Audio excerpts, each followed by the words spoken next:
Hey folks, Scott Fisher here, and today I'm going to tell you how I created the artwork for the newest version of the iconic Magic the Gathering card, Force of Will. Now listen, I'm really stoked to do this card. I was playing Magic back in the 90s before I ever worked for them, and I know how important this card is to the game, so it was an honor to do it. Now these are my thumbnails that I sent off to the company. They picked the one in the upper right, which I think was a wise decision, but those flaming eyeballs would have been rad in the lower. This is the drawing I did. This is the final tightened up drawing. It's a combination of looking at reference and drawing out of my head.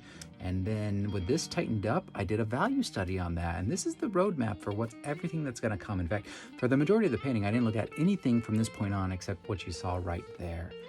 This was the most labor-intensive part of the entire piece. I felt like I was doing this for 2 days. Maybe I was doing this for 2 days, filling in all of that negative space.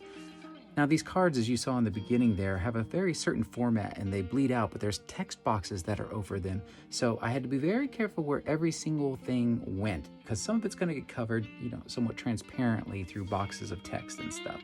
So everything is exactly where it needed to be for me to pull off this painting, but oh my goodness, this negative space took forever. I'm using FW acrylic ink on this for the majority of the painting, actually, and I used one color, just pretty much the black. And the reason I did that is I didn't have to keep mixing colors as I filled in the background, and I could get it all in sort of one pass. Now I'm tightening up the drawing. I'm still using the FW acrylic ink. I mix up different colors and different values of it, and I'll ink the whole thing, you'll notice, in different colored lines. I'm using a dip pen like this, old school dip pen. You dip it in the bottle, and then you start drawing. But I'd had my roadmap on my drawing earlier, which I had transferred down through graphite. I rubbed graphite on the back of that drawing, and then I redrew it on the front, and then that's how it got down on the surface for me to go over this. Now, it's not a line-for-line reproduction of what was done in the earlier drawing. I'm improvising as I go. Some things are going to speak to me a little bit differently. Here we're going in with another color where it's fairly obvious. I went ahead and jumped in with this blue. You can also see that I washed a little bit of a stain over the figure in areas to try to get a bit of value on there.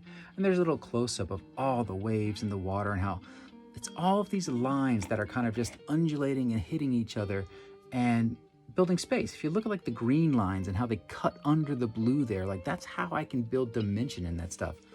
Broke out the fluorescent orange acrylic ink actually on some of those fireballs. And this is the fun part. Finally, I get to start washing in some color. This is why I did all the negative space, because I don't have to worry about the lines. I can go anywhere, and if it goes over the black, it doesn't matter because it's not darker than the black, right? So I'm able to go in looking at the value study I did and the colors that I did in that value study with a big Robert Simmons white sable brush and just cups of watered down FW ink. Actually, you can use airbrush medium too. That's a nice little tip to have a little bit more viscosity to it. Look at, I'm spattering. I'm just having a party on this. And the reason I can have so much fun is because the drawing is so solid. I mean, it's there, dude. I'm not going to mess it up. So I can go crazy. Now look how the purple starts to come in the background here as I'm spattering around. This was the second most labor-intensive part, which is I wanted a gradient to go in that deep space over the black from the purple up until darkness as you get to the top of the painting.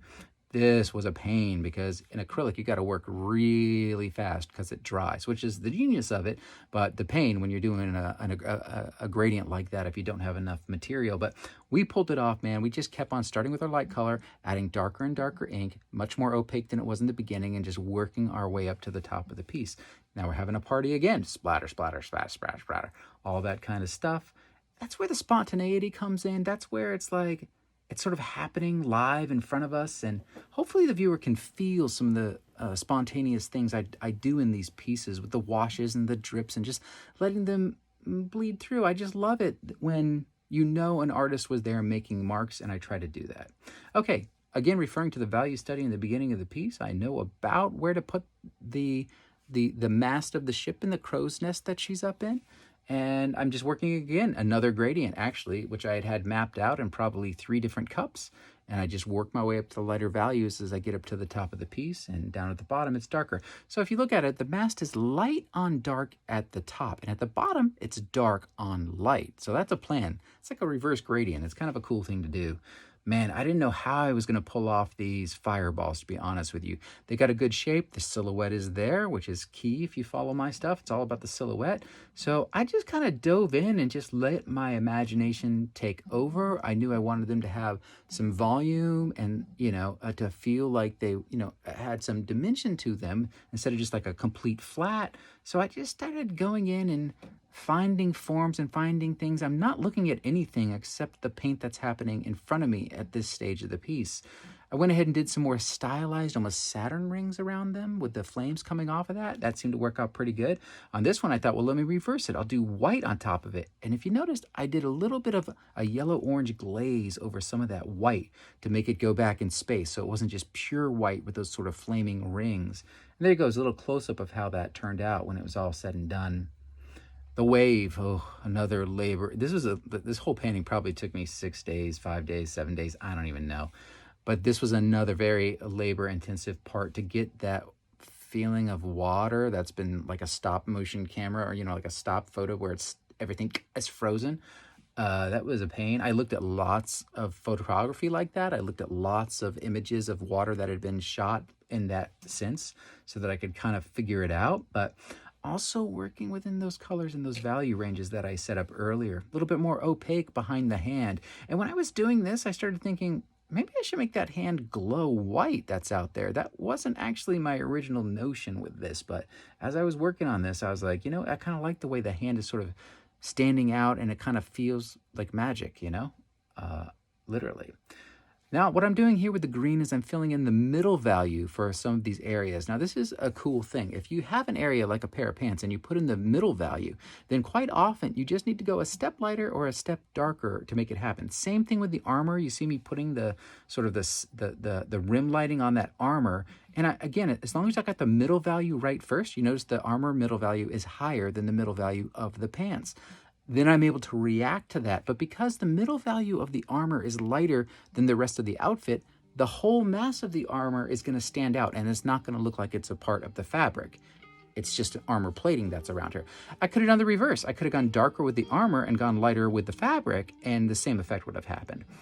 Using my lines, using that hatch work to really lead the eye around and just make you feel like the whole piece is in motion.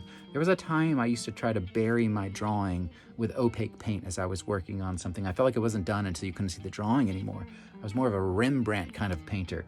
And more I realized, the true heart of an artist is in the drawing, and I didn't want to bury that. I don't care how you paint it. I don't care if you render it like unbelievably photorealistic or what, but the drawing that's underneath there is really what's going to speak. So we rendered up the face there. I certainly was looking at reference for the face as we got to that part. Had to ignore it in some instances and just judge what was happening. The hair was really just an exercise in me trying to figure it out. I haven't often done this white platinum blonde hair.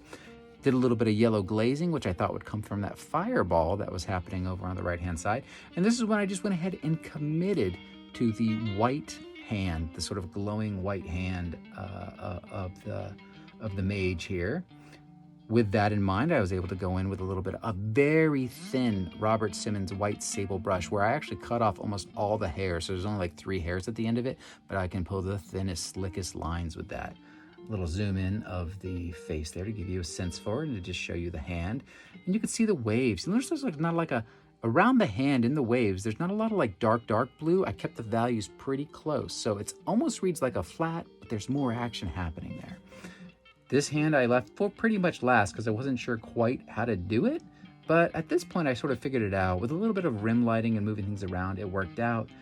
The cape I was going to leave with just the streaky stuff on it, but in the end, it just looked unfinished. So I just mixed up some of the values that actually already existed in it and just kind of rendered it out in a few spots.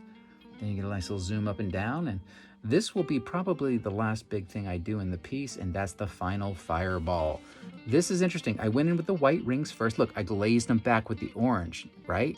And then I'm going to go into the white again, and then I'll probably glaze it back again. The reason I do that is the orange and the yellow is very transparent. If I put the white down first and then glaze over that, you can still see the flames where it's stained over the white. If I had just tried to paint those secondary flames with orange, if it wasn't opaque, it would have pretty much blended into what was going on everywhere else. And there you go, folks. That's the finished painting for Force of Will. Again, total honor to do it. This is the suggested crop I sent them. And there's the final image. Guys, I appreciate you taking the time to watch this video, and feel free to follow me on Instagram, Scott M Fischer on Instagram. That's usually the best place to actually keep up with everything that's going on with me. And thanks for tuning in. Until next time. Bye.